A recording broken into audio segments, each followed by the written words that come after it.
All right. So, Archanadi, you start then. Man meets the battle of life. Okay, Ranganath. Yeah, start.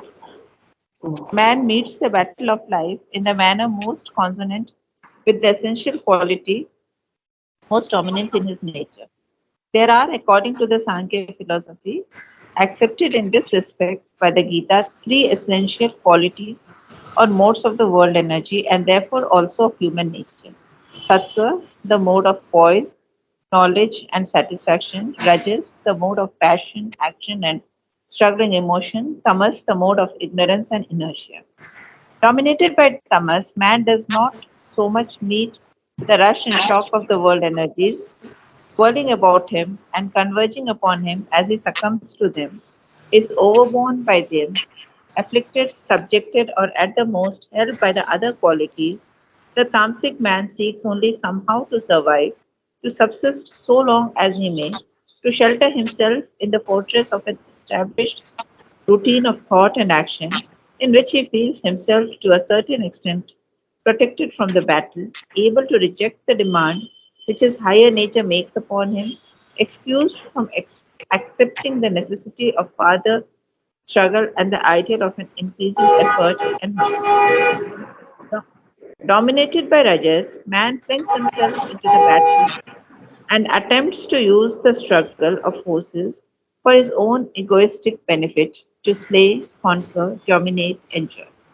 Or helped by a certain measure of the sattvic quality, the Rajasic man makes the struggle itself a means of increasing inner mastery, joy, power, possession.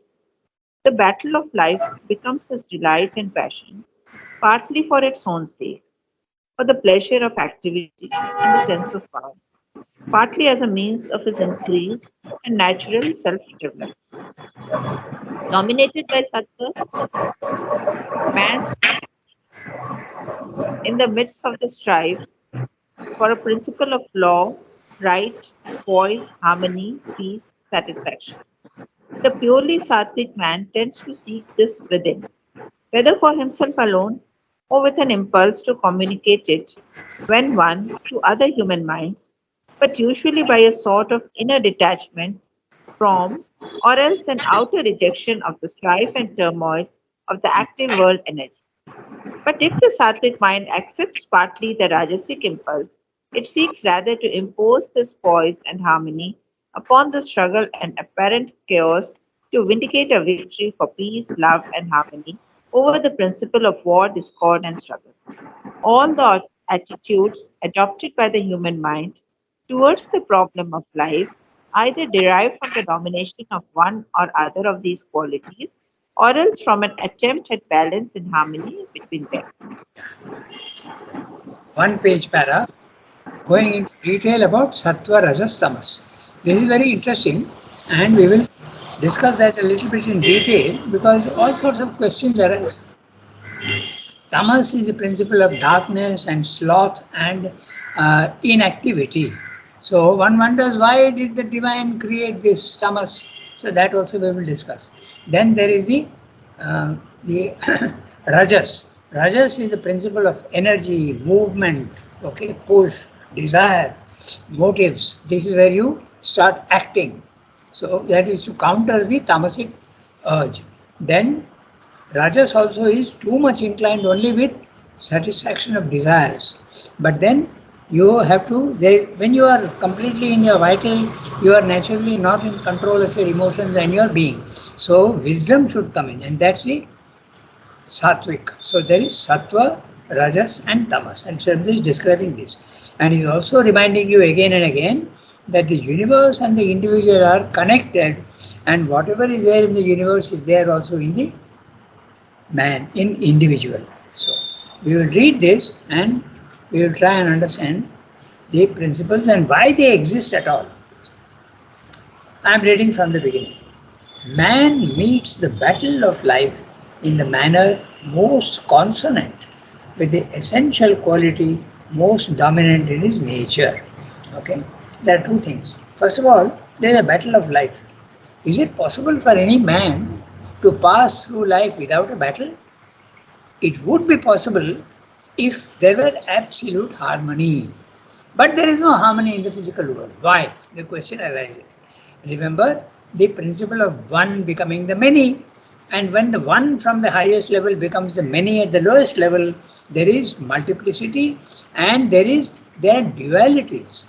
So when there are dualities, there are opposites. And when there are opposites, there is disharmony. So that's why the battle of life is necessary.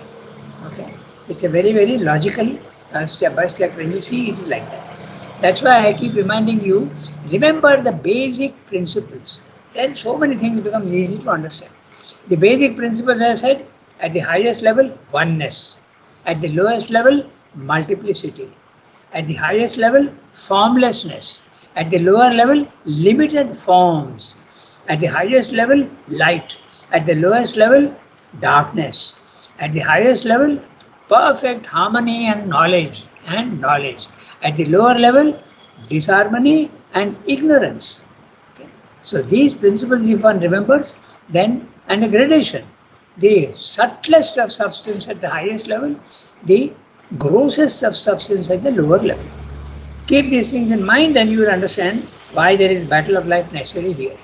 So when there is a battle of life, naturally you side on one side or the other side, and then you have to develop by samatha an equality towards them. That's a way to climb out of the disharmony of life. So man meets the battle of life in the manner most consonant with the essential quality most dominant in his nature. He can be tamasic, he can be rajasic, and he can be sattvic. So he meets the battle of life with that instrument of nature which is most prominent in him. Srimad is using the word consonant. It's an interesting word which you must remember. Sound. Okay. So consonant means those two sounds which are in perfect harmony. Consonant. In other words, harmony. Okay. They are vibrating to the same tune. You know that phenomenon, huh? If you have two tanpuras or two sitars, if you vibrate one without touching the other also starts vibrating. In ideal conditions, not in no, in ideal conditions, yes. If you hit one, the other also starts vibrating. Okay. So this is what he is saying. So, what are these dominant features in his nature? There are, according to the Sankhya philosophy, accepted in this respect by the Gita. The Gita also accepts the principles of Sattva, Rajas, Tamas. They are known as the gunas. Okay, the modes of the self. There, your guna is quality, but even in English you can see the quality, the characteristic of the thing. That is a quality. Quality does not necessarily mean something positive all the time. It means a characteristic. So, there are, according to the Sankhya philosophy, accepted in this respect by the Gita because it does not accept in other respects. Okay. But in this respect, it agrees, Gita. Because when you go above into the higher planes of consciousness, the Gita does not agree with the Sankhya philosophy.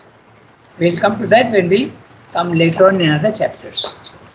At this level, Gita agrees that yes, in the physical world, level 1, there is tamas, rajas and sattva. So, now we look at the qualities and what they mean. There are, according to Sankhya philosophy, accepted in this respect by the Gita, 3 essential qualities or modes of the world energy and therefore also of human nature.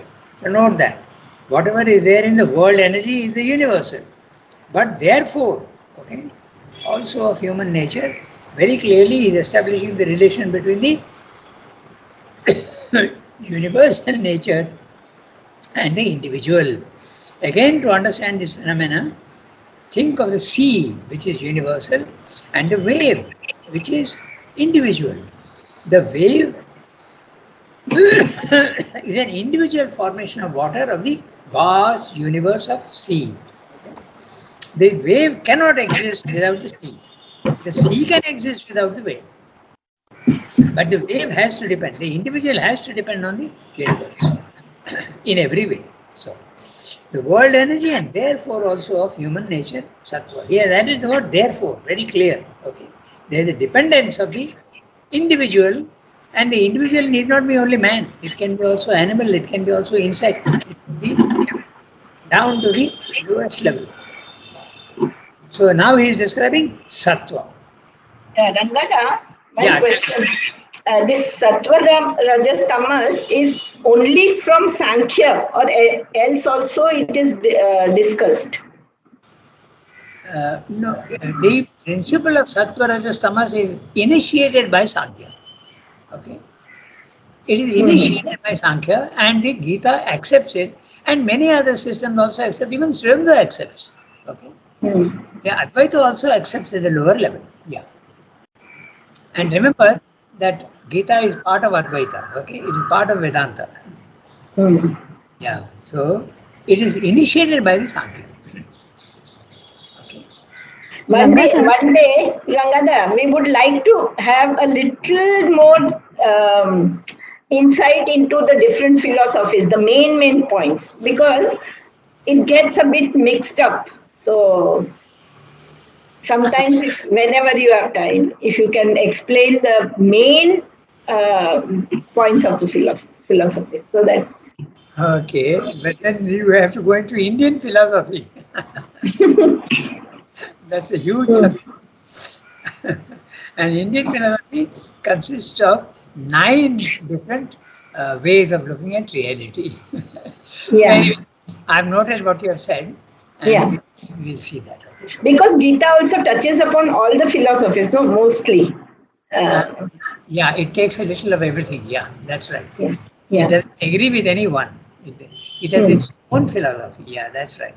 Quite. That's why Sri Aurobindo calls the Gita synthetic. Okay.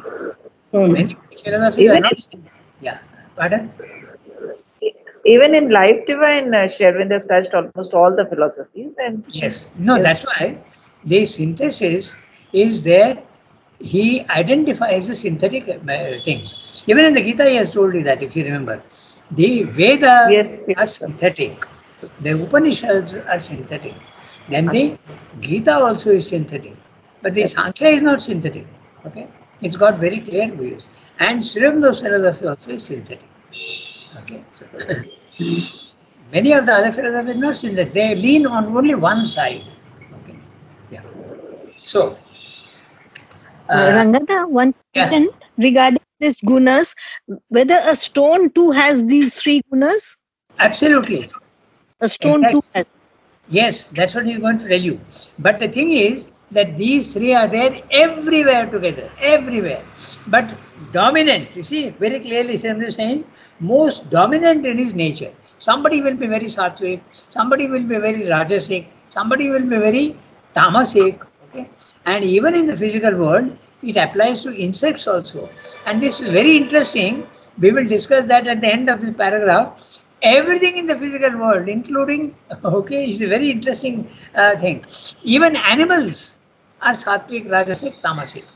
Even your food is sattvic, rajasic, tamasic. Okay, Yeah. even your will, okay, even your action, everything is full of these three. Why? Because matter, life, and mind are all mixed together in this physical world. Na? They are always together. In matter, life and mind don't seem to be there, but they are there hidden. Okay. In life, and all the insects, they are a combination of matter and life. And man also is a combination of all three: matter, life, and mind. So all the three principles are there. Okay. Tamas corresponds to matter. Rajas corresponds to the life, the vital, the energy, and the sattva corresponds to the mind. Corresponds. Okay, it's a general principle, universal principle, which is present in these three forms. Okay, so yes, they are always together, even in the stone. Okay, yeah, there is, and that's exactly what I was going to discuss. Why I started with that. Why should the divine create tamas, which is something so negative? Okay, if you think about it, you will see that there is a very good reason for that. Okay, since you have raised the question, very briefly I'll touch upon it. Okay, when the one is becoming the many, when the static, the permanent is becoming the impermanent in the physical world, there is movement. Huh? There is movement, but the subtlest of substance becomes the grossest of substance. Light becomes darkness. Now, darkness means absolutely nothing in it. It's a shunyam. So, how to get out of that shunyam? And why at all should he create this? Because in the physical world, if there is no stability, tamas is a principle of stability. Don't think of tamas only as inactivity and laziness. Think of it as stability. It's the same thing, isn't it? And if it is not, there is no stability in the physical world, how are you going to deal with things? Okay? Even everything will go on changing form. And that's true because as you keep rising in the scale of existence, form becomes less and less rigid, less and less stable. Look at ice, it is stable. Look at water, it is not stable at all. Look at air, it is even less stable. So stability is absolutely essential for dealing practically with things in the physical world. That's why tamas is very justified. If tamas is not there, nothing will be permanent, everything will be moving. So how can you deal practically with things which keep on moving and changing form? So tamas is very, very necessary for stability. But then stability means again no change. And if no change is there, but you want to go up, so you have to introduce the principle of change, the principle of rajas, okay, the principle of movement, energy. That's why rajas comes into the picture. But rajas, as you said, is with energy but without knowledge. Energy is going on, it goes on producing things and acting, but without any knowledge. But therefore, knowledge also has to come in. This also we have discussed many times that when there is movement, the movement is without consciousness, normally at the physical level. The wind comes and it helps, but it also destroys. There is no choice. It doesn't have any consciousness. It goes on. The floods come. The floods also help, but the floods also destroy. Okay. The fire also helps, but the fire also destroys. So there has to be wisdom. What is to be destroyed and what is not to be destroyed. What is to be helped and what is not to be helped. Therefore, wisdom has to come in. So these are the three principles. There is matter corresponding to tamas. There is rajas, which forces the stability and inactivity of matter to force it to start becoming active. Okay, so that's the principle. Then the activity also is without any knowledge. Knowledge has to come in, therefore mind comes out. So out of the tamas comes out rajas, and out of rajas comes out sattva. This is the principle of the three. And this applies only to level 1. Okay. But at the second level and third level also they are there in different proportions. That is there. These are absolutely the fundamental principles even in the Satchidananda. Okay. So that we will see later on. So now he is discussing the Sattva, Rajas, Tamas and their characteristics. So Ranganath, one more question, please. yeah, tell me.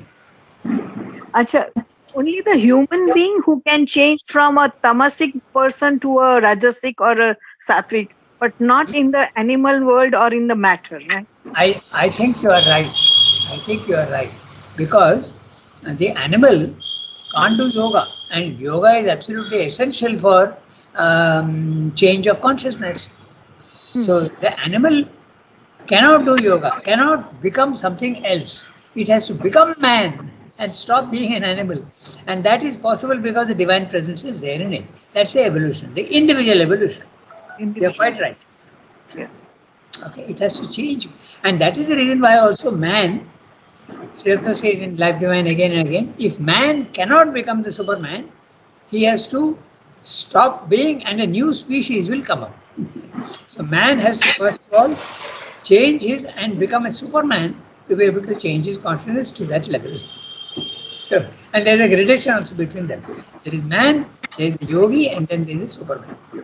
So you can say it is that. But the potentiality of changing is there in everything. Even in matter, the potentiality of becoming divine is there. It's a question of how much. That's a good question. The potentiality is almost 0.0001 in matter, But as it keeps coming slowly, the 0.001 goes on changing and becomes more and more prominent, more and more prominent. That's why the animal is more active than the, and there is more consciousness in the animal than in matter. Then in the higher animals, there is more consciousness than in lower animals. Man is more conscious than the animal. Finally, the yogi is 10 times more conscious than the human being. And finally, it ends in the Superman, who is totally conscious. Okay? Yeah. So that's right. It's true. And sometimes we see the life coming out of like totally a stone, and then you see that, yeah, there is a small plant which has grown there.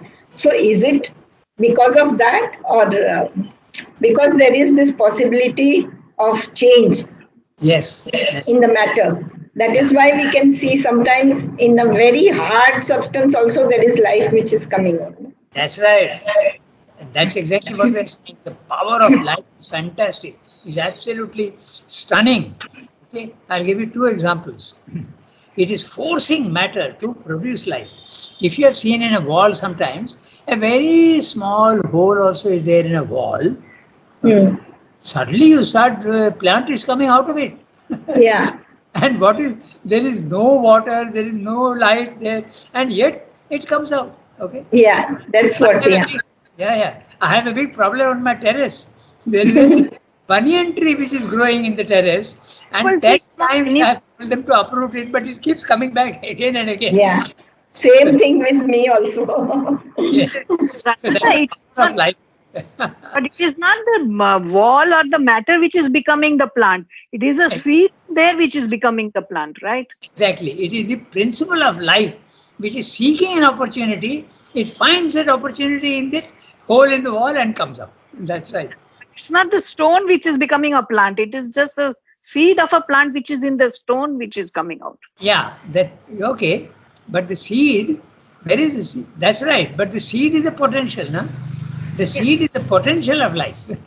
Yes. After all, the seed is matter. The seed is matter, isn't it? You are thinking of the seed, but the seed also is matter. So in a way, it is stone. Hello. Yes, Rangada. So we have to see it in the seed is matter, but the stone is not the seed. No. There also there is a gradation. But the seed is a stone with the potentiality of life. The stone is matter without the potentiality of life. Okay, that's it. And it's true, it's very interesting because Srimdo's language for the supramental also, we come back to this principle. Suppose I take a seed, okay, it has got the potential to become a tree. Agree? Yes. Okay. But now I do two things with that seed. Okay. I put it on my table permanently and I put it in the ground. So which one will become the tree? The ground one, of course. Exactly. So in other words, the universe also has got an effect and it has to create the right conditions. Okay. So that is what you will see in Srimdo's description of the supermind. Okay. The supermind is there, but the right conditions have to come for it. That potentiality and actuality. He uses the words potentiality and actuality. The potential need not necessarily be actual. You follow now what I'm saying? Yes, Rangada. Exactly. The potentiality is there in the ground. The seed in the ground is potential. But the seed on the table is not, it is only potential, not actual. There is a gradation between potentiality and actuality. Yeah, these are very interesting things. And that's why when we go to Srimdo's language, you will see that all these subtle differences are brought out. It's very interesting. Okay, let's get back to our text. See, when we discuss one problem, another problem comes up. And when we discuss another problem, something else comes up. So, it's endless. At the mental level, it's endless. All right, so we come back now to the Gita. Three essential qualities and modes of the world energy and therefore of human nature. First, Sattva. And what is Sattva? The mode of poise. Other places they use the word balance. Okay?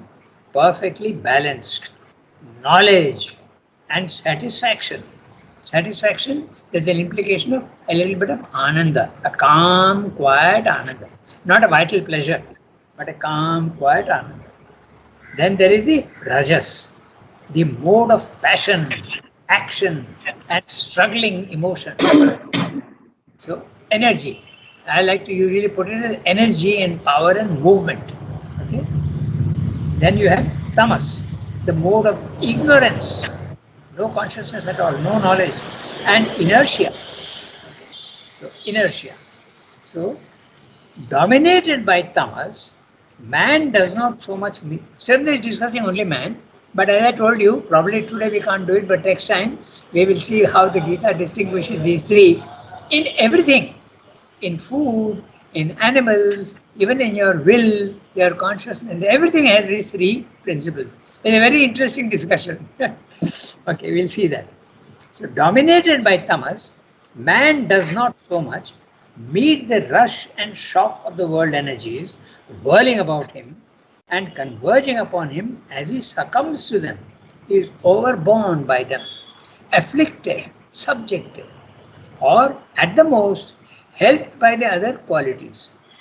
The tamasic man seeks only somehow to survive, to subsist, so long as he may, to shelter himself in the fortress of an established routine of thought and action in which he feels himself, to a certain extent, protected from the battle, able to reject the demand which his higher nature makes upon him, excused from accepting the necessity of farther struggle and the ideal of an increasing effort and mastery.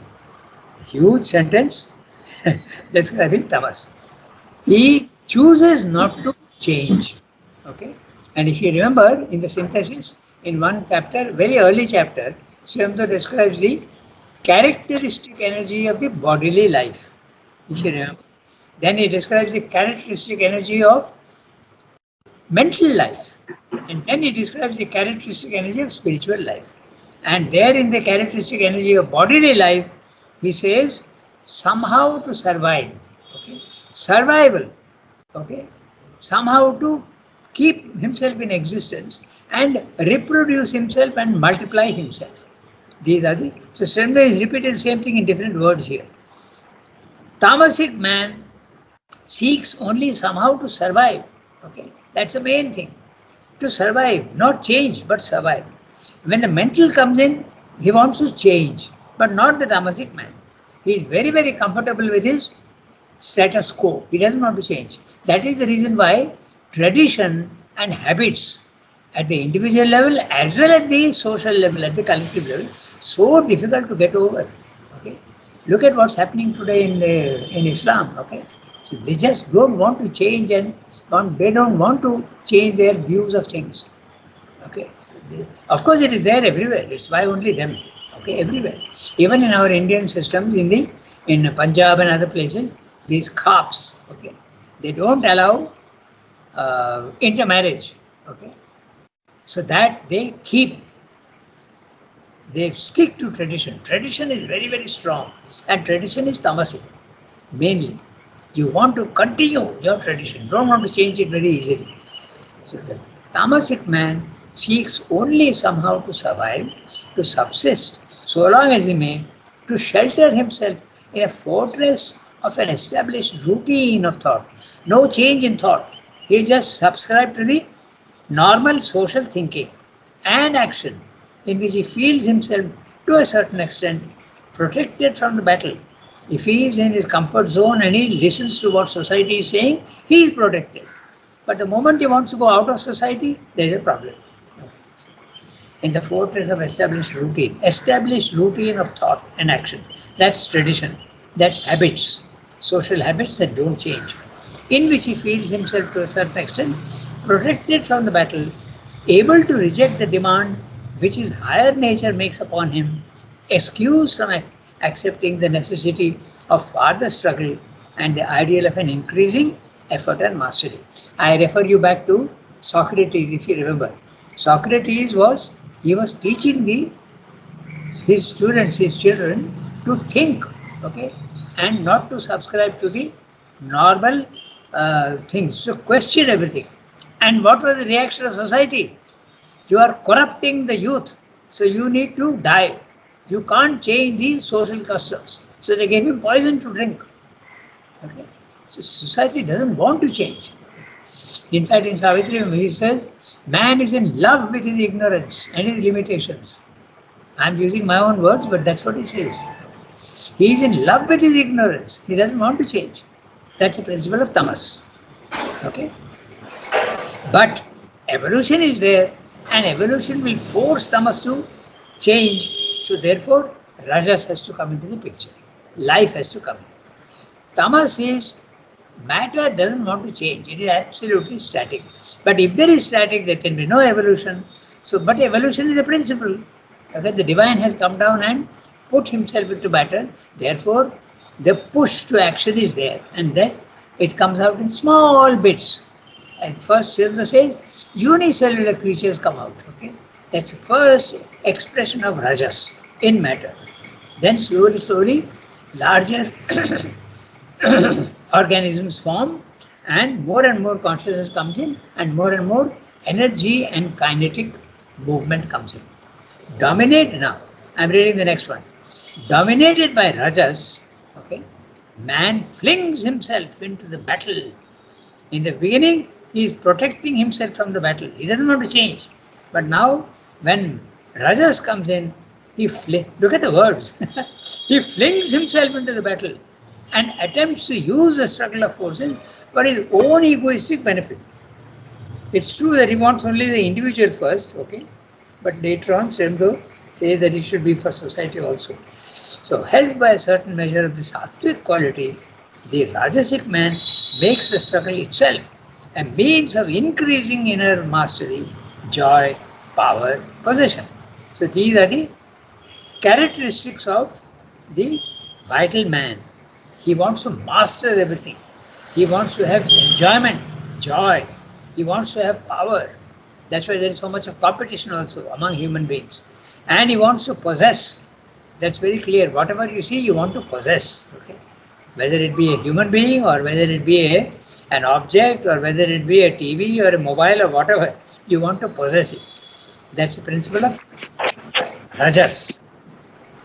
Then the battle of life becomes his delight and passion, partly for its own sake, for the pleasure of activity and sense of power, partly as a means of his increase and natural self-development. Here I'll mention something very interesting because we are doing the Gita. Okay, Kurukshetre, Dharmakshetre, Samaveta, Yuyutsava. Okay, the very first line. Okay, and Srimda has translated that. Okay, very interesting. He says, he uses the word, they are all gathered there for the holiday of a fight. So I looked at the Sanskrit words. There is no suggestion of a holiday anywhere. So I was wondering, what is he saying? I can't understand what he's saying. Okay. Then later on, I came across another passage which made it very clear why he is translating as holiday of a fight. The courageous man, the adventurous man, enjoys a challenge. Okay, you can see that one can accept very easily. Enjoy a challenge. Okay, so this is what he meant by a holiday of a fight. The Kshatriya takes pleasure in a challenge. Okay? So holiday of a fight. So Srimda is using the word also here. He is saying the same thing, explaining the battle of life becomes his delight. It's a holiday for him. And passion, partly for its own sake, for the pleasure of activity and the sense of power, partly as a means of increase and natural self-development.